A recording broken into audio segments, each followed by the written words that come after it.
Salut à tous, on se retrouve aujourd'hui pour parler du Barça en ce mardi 11 avril. On commence tout d'abord avec cette photo. Donc en gros c'est une photo d'une jeune supportrice du Barça hier du côté du Camp Nou lors de ce Barça-Gérone. Donc elle est en train de dormir parce qu'en gros c'est rien passé hier. Triste 0-0 entre le derby de Catalogne. Donc voilà, c'est dommage pour le Barça parce que le Barça avait l'opportunité bien sûr de gagner cette rencontre. Surtout que le Barça a eu beaucoup de tirs, plus de 18 tirs mais seulement 3 frappes cadrées, 15 frappes hors cadre. Donc voilà, il faut beaucoup plus d'efficacité, quand même de précision pour les attaquants. Donc l'équipe de Gérone, ils n'ont même pas cadré une fois. Donc ça a été un match très tranquille de Ter Stegen. Mais le Barça aurait dû gagner le match hier. Mais voilà, ça fait un triste 0-0. Et le Barça n'a pas réussi à marquer lors de 2 matchs consécutifs pour la première fois cette saison. Hier, 0-0. Et il y a quelques jours, en plus, c'était de nouveau au Camp Nou. C'était mercredi. En plus, l'humiliation 4-0 à domicile. Ça fait 2 matchs que le Barça n'arrive pas à marquer. C'est vrai que la défense est plutôt pas mal. Bon, pas sur le dernier match mercredi. Mais là, hier, la défense a été bonne, mais l'attaque n'arrive plus à marquer et ça pose un gros problème. La une du journal Mundo Deportivo, donc un peu plus proche de l'objectif de remporter la Liga. Et la une du journal Sport aujourd'hui, un point plus proche, plus 13 tout simplement au classement. C'est seulement la seule, on va dire, satisfaction de la soirée. Hier, ça fait un point de plus au classement et du coup, ça fait maintenant plus 13 pour le Barça sur le Real Madrid au classement à 10 journées de la fin. Il reste encore 30 points à être distribués vu qu'il reste encore 10 matchs. Donc voilà, bon, ça semble bien parti, on va dire, pour remporter la Liga. Mais hier, ça aurait été mieux, bien sûr, de gagner cette rencontre que le match nul. Et Xavi, il a dit, les fans ont été fantastiques. On va revenir sur quelques déclarations de Xavi. On ne peut pas se contenter d'un match nul à domicile, mais l'écart est de 13 points à 10 matchs de la fin. Il y a quelques mois, on aurait mis nos âmes pour que l'écart soit de 13 points à ce stade, c'est vrai. Mais bon, voilà, on va pas non plus critiquer absolument le Barça par rapport à ce match nul. Mais bon, on aurait préféré, bien sûr, plus 15 points d'avance que plus 13 points. Bon, voilà, c'est pas non plus une défaite. Il dit, je veux gagner la Liga, on est en bonne position pour le faire. Bon, ça, bien sûr, avec 13 points d'avance, ça sent bon quand même. De Jong et Pedri choisissent toujours la meilleure option dans les matchs, ils vont de là et améliorent le jeu. Peu de footballeurs dans le monde ont ça, mais ce ne sont pas des excuses. Nous aurions dû gagner aujourd'hui, malgré les absents. Les fans seraient ravis du retour de Léo car il chante son nom à chaque match. On verra ce qui se passera. Il est revenu aussi par rapport, bien sûr, au peut-être retour de Léo Messi qu'on parlera tout à l'heure. Il y a eu un petit mot bien sûr qu'il serait content, et même les fans, tout le monde serait content du retour de Messi du côté de Barcelone. Pedrerol, les gars, consultant de l'émission El Chiringuito TV, et il dit le socio, donc en gros le supporter du Barça qui va au stade et qui voit ce match n'a plus envie de revenir en voyant ce style de jeu. En gros il critique un peu le style de jeu de Xavi par rapport à ça. Pedrerol par rapport à ce style de jeu hier que le Barça n'a pas été super convaincant, on va dire dans la partie. Le 11 de départ hier lors de cette rencontre. Donc voilà les joueurs qui ont été titularisés par Xavi pour cette rencontre. Donc en attaque, c'était Fati, Rafinha et Lewandowski en numéro 9. Derrière, il y a eu Baldéri, Garcia, Arrojo et Jules Koundé à droite. Donc voilà la compo de départ. Et on va commencer avec le point fort actuellement, on le sait tous, du côté de Barcelone. C'est le gardien, la défense tout simplement. C'est les buts pris et il y en a très peu cette saison. Et encore une nouvelle feuille blanche, en gros un nouveau clean sheet tout simplement pour Marc-André Ter Stegen. Nous sommes actuellement, donc là on est le 11 avril et Barcelone a toujours encaissé que 9 buts en Liga après 28 matchs. Je ne sais pas si vous vous rendez compte, c'est incroyable ce qu'on est en train de réaliser. Le Barça niveau défense et 21e clean sheet en 28 matchs de Liga pour Marc-André Ter Stegen cette saison. C'est incroyable ce qu'il est en train de réaliser. Le gardien, bon hier il n'y a eu aucune frappe cadrée arrêtée, mais bon, lui dans ses stats, ça nous fait un nouveau clean sheet pour lui. C'est vrai que la défense est le gros point fort cette saison, parce qu'oublie pas qu'il y a eu beaucoup de matchs gagnés 1-0. Donc voilà, vu que tu as une grosse défense, tu as seulement à marquer un but pour gagner le match. Et ça a été le cas beaucoup de fois cette saison. Je crois 5 ou 6 fois, le Barça s'est imposé 1-0 cette saison. Bon, ça n'a pas été le cas hier, mais ça aurait pu être le cas si le Barça avait été un peu plus précis, on va dire, devant les buts adverses. Alejandro Baldé, il reste encore beaucoup de matchs, mais nous avons 13 points d'avance en tête du championnat. Nous avons manqué d'efficacité. Nous donnerons tout jusqu'à la fin de la Liga. Voilà ce qu'il a pu dire Alejandro Baldé. Jules Koundé, les gars, il a dit, lui, c'est très puissant de gagner le championnat. Nous sommes très concentrés sur la finition du travail. Il a également dit les supporters peuvent être tranquilles. Nous voulons gagner la Liga, d'autant que beaucoup ne l'ont jamais remporté ici. Moi le premier, c'est qu'il n'a jamais remporté la Liga, comme pas mal de joueurs, comme Gavi, comme Lewandowski. Bon, je vous parle du championnat espagnol, bien sûr. Donc voilà, bien sûr, ce serait magnifique, hein, puis ça sent quand même bon pour remporter ce titre de Liga. Et Koundé, avez-vous un message pour les fans? Il a dit, je dois leur demander de croire en cette équipe et de nous faire confiance. Nous ferons tout pour gagner les prochains matchs. Il faut maintenant gagner les prochains matchs. Là, tu restes quand même sur 2 matchs sans gagner, si on prend en compte le match contre le Real. Donc là, il faut reprendre les 3 points dès la semaine prochaine. On va parler de Busquets, les gars, contre Gérone. Plutôt un bon match de la part de Busquets. 2 passes clés, 75 ballons touchés, 8 transversales réussies sur 10 tentés, 4 duels remportés sur 4 tentés, 2 dégagements, 4 interceptions et 3 tacles réussis de la part de Busquets qui a fait une belle partie. Il a dit à la fin du match, je pense que toute l'équipe n'a pas fait de son mieux. Nous sommes dans le même bateau et nous devons continuer à travailler le prochain tour, donc le prochain match contre Retafe qui est un match difficile et nous devons gagner. C'est vrai qu'il faudra gagner contre Retafe, là il n'y a plus le choix. Notre objectif est de gagner le championnat. C'est vrai qu'il y a 13 points d'écart, mais nous ne voulons perdre aucun match. Et toujours avec Busquets, nous avons eu des difficultés en première période, mais nous n'avons pas bien pressé et nous n'avons pas eu d'occasion franche de marquer. Nous avons trouvé des difficultés dans la touche finale, en gros dans le dernier geste. C'est là où vraiment à peiner, on peut dire, le Barça, comme j'ai dit, plus de 18 tirs et seulement 3 tirs cadrés. C'est trop peu quand même pour une équipe comme le Barça, surtout à domicile devant les supporters. Et on va parler, donc là on a parlé beaucoup de défense, tout ça, Koundé, milieu défensif, Busquets. Maintenant on va parler de l'attaque, ça c'est le problème actuellement, les gars. Hier soir, les 4 attaquants du Barça, donc Lewandowski, Rafinha, Fati et Ferran Torres, ont réalisé à eux 4 seulement une frappe cadrée. C'est Rafinha. En tout, il y a eu 3 tirs cadrés, donc il y en a eu 2 des défenseurs, on va dire, et une cadrée de Rafinha. Et un dribble réussi d'Ansu Fati. C'est très peu, voilà, c'est très maigre, on peut dire, les stats quand même des attaquants hier de l'équipe Blaugrana. Et le match d'Ansu Fati en chiffres, c'est 0 tir au but, il n'a pas tiré. Un dribble réussi sur 2 tentés, voilà, le dribble réussi là des 4, il y a seulement lui qui a réussi un dribble. 2 passes clés, 88% de précision de passe, et 2 duels remportés sur 7 gagnés. Donc un triste match de nouveau de la part d'Ansu Fati. Rafinha, bon lui aussi n'a pas été super bon, n'a gagné que 1 duel sur 6 tentés en première période contre Gérone. Donc ça aussi, ça a été très faible. Rafinha hier. Lewandowski lui aussi qui est un peu passé à côté de son match, comme depuis quelques temps là, vraiment c'est une mauvaise période actuellement pour Lewandowski, n'est pas en forme à 100%, il est aux prises avec un malaise depuis un affrontement avec Militao pendant le Classico la semaine dernière. En gros il a mal en bas du dos et ça doit le gêner, c'est peut-être pour ça qu'hier il a peut-être joué blessé. Lewandowski, c'est peut-être pour ça aussi qu'il n'a pas été super bon, l'attaquant polonais. On va parler de Jordi Alba, le fait que Jordi Alba est entré en cours de jeu et a fini le match en tant que ailier, montre tout simplement le niveau actuellement des attaquants du Barça. Donc voilà, c'est quand même lui qui est rentré en cours de jeu pour jouer ailier à la place des autres ailiers sur la pelouse, alors que lui c'est un défenseur gauche. Donc voilà, c'est quand même complètement fou cette info sur Jordi Alba. Omar Da Fonseca, commentateur sur Bein Sport, il a dit aujourd'hui, tu me dis, est-ce que Rafinha il a niveau pour jouer au Barça par rapport aux adversaires qui lui fassent la soupe? Non. Donc voilà, pour Omar Da Fonseca, Rafinha n'a pas le niveau pour jouer au Barça. Là, même Lewandowski, il dit, je suis désolé, Lewandowski en Ligue des Champions, mi-figue, mi-pamplemousse, en Coupe du Roi, voilà, c'est la même chose. Donc désolé, en gros, elle a dit que ces 2 joueurs, comme 2 joueurs importants, Lewandowski et Rafinha, actuellement, ils n'ont pas le niveau pour jouer du côté du Barça. Et je suis entièrement d'accord. On va parler de Gérone, on va parler de l'attaque qui a très peu existé hier. Pourtant, Gérone, c'est une équipe, les gars, pas réputée pour avoir une grosse défense. Gérone n'a eu qu'un clean sheet en Liga cette saison. Ils ont réalisé seulement un match sans prendre de but. Et leur deuxième cette saison, c'est contre le Barça.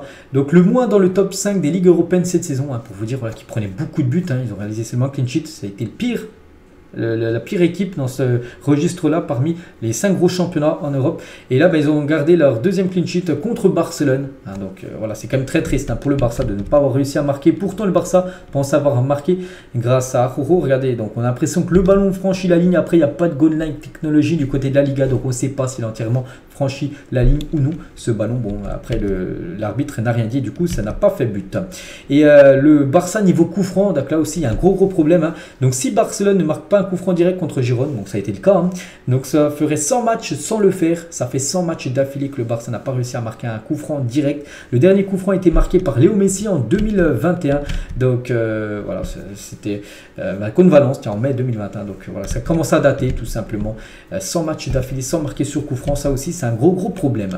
Les supporters étaient présents, mais bon, il y a la moitié qui était en train de dormir. Je vais montrer une petite fille tout à l'heure. Mais bon, il y avait plus de 78 425 supporters qui étaient présents comme un lundi soir. soir. Hein. N'oubliez pas que le match avait lieu en semaine. Hein. C'était pas le week-end, c'était un lundi soir.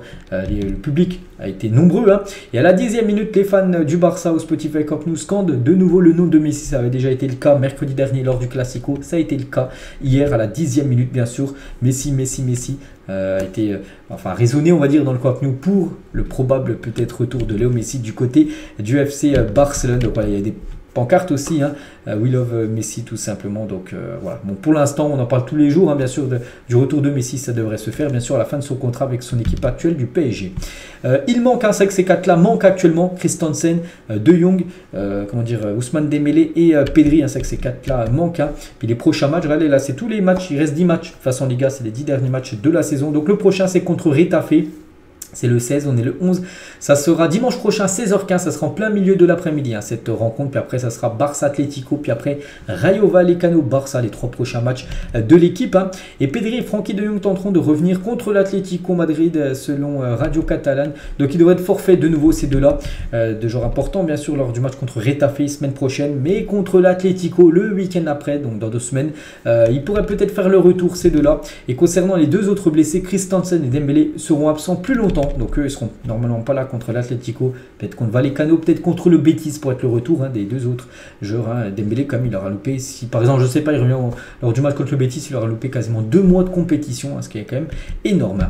On va parler de ce journaliste, hein, qui parle du Barça, recrutement, tout ça. Donc le Barça devrait donner la priorité à la signature d'un arrière droit de premier plan et de ne pas ajouter de joueurs à d'autres postes. Hein. Donc voilà ce qu'il conseille tout simplement, de recruter absolument un défenseur droit à cette équipe et d'arrêter de compléter par exemple avec Koundé, avec Arrojo, mais vraiment trouver un défenseur droit. Je sais pas, tiens, je prends par exemple Cancelo, voilà, recruter un vrai défenseur droit bien sûr pour la saison prochaine. Toujours au niveau mercato, le Barça préfère vendre Ansu Fati à Ferran Torres ou Rafinha. Ansu venait de la configuration des jeunes, ce qui signifie que toute indemnité de transfert pour lui serait un avantage direct pour le fair play financier, contrairement aux 2 autres joueurs qui signaient. Donc voilà, c'est pas la même chose, parce que si Fati quitte le club, donc par rapport au fair play financier, ce serait mieux pour le Barça vu qu'il vient du centre de formation du FC Barcelone, alors que si c'est les autres qui n'ont pas été formés au FC Barcelone, donc ce serait pas la même chose, ce serait moins avantagé, on va dire, par rapport au fair play financier. Donc affaire à suivre. Nico Gonzalez, joueur du Barça prêté à Valence, hein, qui s'est blessé lors du dernier match de Valence, on lui souhaite un bon rétablissement. Il veut réussir à Barcelone, mais il semble compliqué que Xavi lui donne une chance. On verra, ça sera quoi le futur de Nico Gonzalez, hein, qui est prêté, je vous l'ai dit. Donc lui aussi il est prêté, c'est Abdé. La vente d'Abdé est sur la table à Barcelone pour aider à résoudre les problèmes avec le fair play financier, mais le joueur veut seulement retourner au Barça pour y rester, et il veut pas revenir à Barça pour être vendu, hein, 1-2 semaines après. Non, lui il veut revenir au FC Barcelone et rester dans l'équipe première. On verra aussi ça sera quoi le sort de Abdé, qui a marqué un doublé là, lors du dernier match de son équipe. Et concernant une équipe, tiens, toujours avec Abdé, qui est très intéressée, c'est l'équipe de Wolverhampton, les gars, l'équipe anglaise qui est fou de Abdé. Wolverhampton est l'équipe qui a montré le plus d'intérêt pour le joueur, bien qu'il veuille rester à Barcelone. L'Atlético Madrid a également contacté l'entourage du Marocain. Diego Simeone l'aime beaucoup, donc voilà, il y a quand même pas mal d'options quand même ailleurs, hein, où rester bien sûr du côté du Barça. C'est Xavi qui tranchera. On va parler de Chelsea, qui a rencontré l'agent de Gavi il y a 3 semaines à Madrid. Hein. La réunion a été satisfaisante pour les 2 parties et ils ont convenu de poursuivre les négociations. Il y aura bientôt une autre réunion, hein, parce qu'oubliez pas qu'il n'est toujours pas enregistré auprès de la Liga, et du coup il pourrait quitter l'équipe du Barça gratuitement l'été prochain. Bon, pour l'instant, on n'espère pas, mais bon, vous savez que dans le foot, des fois, il y a des surprises. Hein, et c'est Chelsea qui aimerait l'avoir. Hein, et Gavi est en colère contre Barcelone à cause de la gestion de son inscription. Chelsea a promis à Gavi un poste important dans l'équipe, plus un bon salaire, plus une grosse prime. Hein. Il toucherait un énorme salaire par rapport à ce qu'il touche du côté du Barça. Donc après, bon, on espère qu'il va vouloir rester du côté du Barça, mais c'est pour ça que le Barça va devoir vraiment l'enregistrer, hein, enfin dans cette équipe auprès de la Liga, parce que là, ça commence vraiment à être un gros problème. Busquets, les gars, a déjà décidé s'il accepterait ou non l'offre de renouvellement du Barça et continuerait la saison prochaine. Il annoncera cette semaine. Xavi le sait peut-être déjà, voilà, s'il veut prolonger ou non. Pour l'instant, nous ne sait pas. Mais voilà, le futur, hein, de Sergio Busquets. Concernant Alba, les gars, Barcelone pourrait renouveler le contrat de Jordi Alba pour 1 ou 2 années supplémentaires afin d'étaler son salaire actuel sur plus de saisons, ce qui contribuerait à réduire la masse salariale pour la saison prochaine. Donc lui, il est en fin de contrat en 2024, mais il pourrait peut-être prolonger d'1 année de plus. Et s'il prolonge, après le club, après négocier avec lui son salaire, et bien sûr, il aura un salaire qui serait descendu énormément. Et comme ça pourrait étalonner sur plusieurs saisons voilà, pour payer son salaire actuel. Donc une petite info concernant Alba. Et si la signature d'Inigo Martinez, le joueur de Bilbao qui devra arriver au club, finalisée, donc Marcos Alonso sera transféré au poste d'arrière gauche. Vu que Inigo Martinez sera un nouveau décès de l'équipe, donc du coup après Marcos Alonso sera considéré seulement comme défenseur gauche et du coup sera la doublure de Baldé. Et concernant Jordi Alba, lui sera du coup la troisième option pour le poste d'arrière gauche. Il y aura Baldé, Marcos Alonso et en troisième option Jordi Alba. Et en parlant de Baldé, la première option la saison prochaine, bien sûr poste de défenseur gauche, le Barça est à 2 doigts de boucler la prolongation du contrat de Baldé jusqu'en 2027 avec une clause libératoire d'1 milliard d'euros. Donc ça serait une bonne nouvelle bien sûr d'enfin le prolonger, le jeune Baldé qui est pisté quand même par l'équipe lui aussi de Chelsea. Le Barça pratiquement exclut la signature de Martin Zubimendi, le joueur de la Real Sociedad. Sa clause libératoire est de 60 millions d'euros que le club ne peut pas payer. Voilà, c'est trop cher tout simplement. Donc voilà, il ne viendra pas du côté du Barça. Et après avoir exclu la signature de Zubimendi, la cible principale du Barça pour le poste de milieu de terrain, c'est lui, c'est Sofiane Amrabat que j'ai déjà parlé il y a quelques jours. Et ça se confirme en plus, le joueur lui veut venir du côté du Barça. On verra si ça va se faire ou non. L'affaire Xavi Simons pourrait marquer un tournant dans la relation entre Xavi et Jordi Cruyff. Jordi recommande la signature de Xavi Simons, de le faire revenir du côté du club, mais Xavi n'est pas si sûr de lui et de ses capacités pour la saison prochaine. Donc voilà, là, vu qu'il revienne, Cruyff aimerait le faire revenir, mais Xavi pour l'instant pas trop chaud pour faire revenir Xavi Simons. Et concernant Jordi Cruyff, le contrat de Jordi Cruyff est sur le point d'expirer et il envisage sérieusement de ne pas rester au Barça.